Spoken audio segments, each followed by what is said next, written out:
What the mainstream media was afraid to tell you about the news this week. This week, while the Democrats obsessed over the skin color of Alabama state legislators, here are the things that happened that really matter.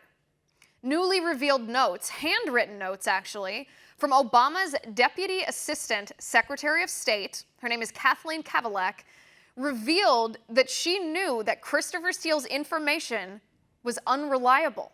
She literally debunked a pretty significant claim that Steele made in her notes.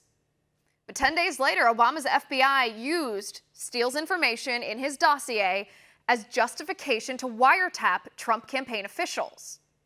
And that's not all.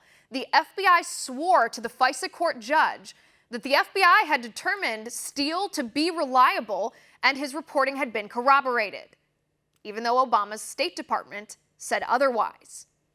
But did the mainstream media report this to you? Since it appears the Obama administration violated the constitutional rights of a private American citizen who was part of Trump's campaign? Nope, the mainstream media didn't say a word.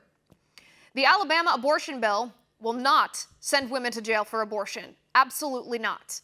Section 5 of the bill reads, and I quote, "No woman upon whom an abortion is performed or attempted to be performed shall be criminally or civilly liable."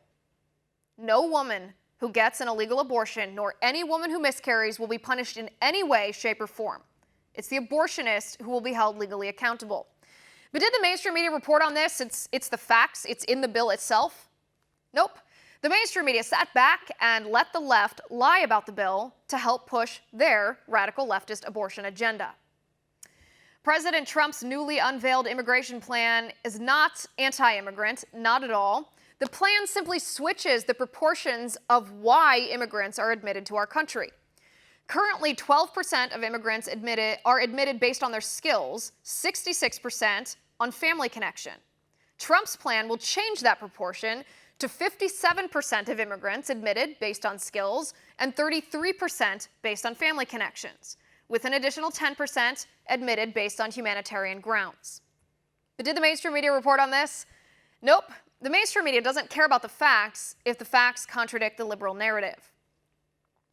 In Brooklyn, New York, there's been a 67% rise in hate crimes this year, 80% of which were aimed at Orthodox Jews.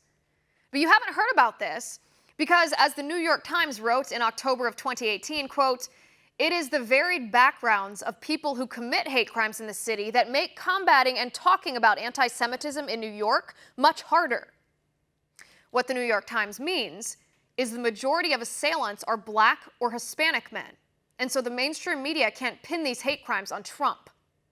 But did the mainstream media call out their own for refusing to report on a serious issue because of the racial elements? Nope, the mainstream media didn't say a word.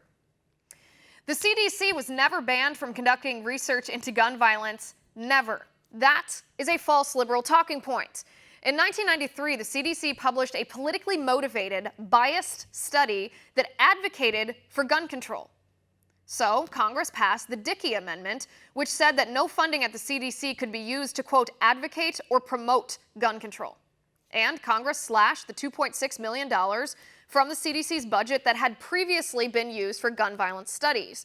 But in 2013, President Barack Obama gave $10 million to the CDC to study gun violence. And they did. You just didn't hear about it because the results of that study didn't fit the gun control agenda, so the Obama administration and the mainstream media stifled it. But did the mainstream media report accurately on this story? No, they did not. The mainstream media was silent. The mainstream media doesn't care to report any of that to you. So we will. And that's my final point.